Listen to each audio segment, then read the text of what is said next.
The Religious Inquisitions were a series of historical events that saw the persecution and torture of thousands of individuals deemed to be heretics by the Catholic Church.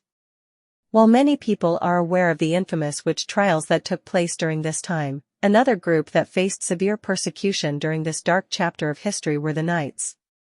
The Knights were a chivalric order that played an important role in medieval society, often serving as protectors of the Church and defenders of the faith.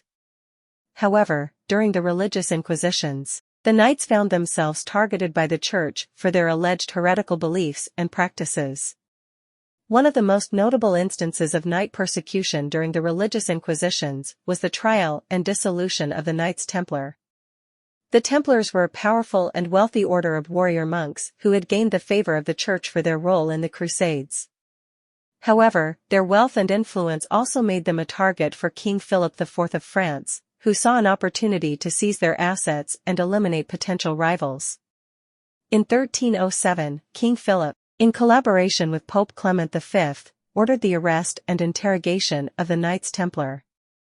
Under torture, many Templars confessed to heretical practices such as idol worship and sodomy, as well as denying Christ and spitting on the cross.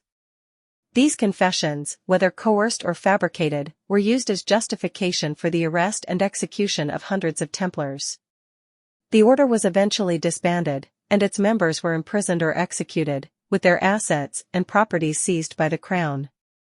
The persecution of the Templars was not an isolated incident. Throughout the Religious Inquisitions, many other orders of knights were accused of heresy and subjected to trials, torture, and execution.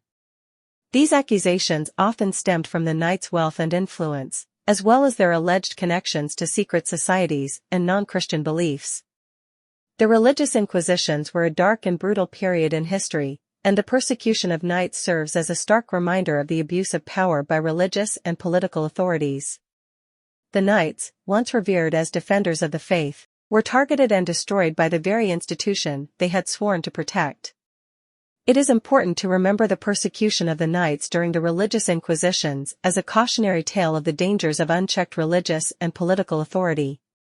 The systematic targeting and destruction of individuals and organizations deemed heretical should serve as a sobering reminder of the potential for abuse when intolerance and fear are allowed to dictate the course of history.